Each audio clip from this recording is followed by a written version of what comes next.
আসসালামু আলাইকুম। সবাই কেমন আছেন? এই যে দেখতেছেন, এটা হচ্ছে রানীমহলের ফল ফলাদির বাগান। ওই খেজুর গাছ, আতা ফল গাছ, বেল গাছ, তেঁতুল গাছ, সব গাছ এখানে আছে, সাথে ফল গাছও আছে। এগুলো চুরি করার জন্য কয়েকজন চেষ্টা করছে, কিন্তু চেষ্টা ব্যর্থ হয়ে ওনারা ফিরে আসছে।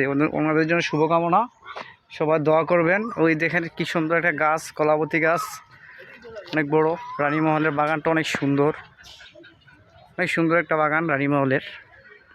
দর্শক ঘুরে ঘুরে দেখি, খুব সুন্দর বাগান।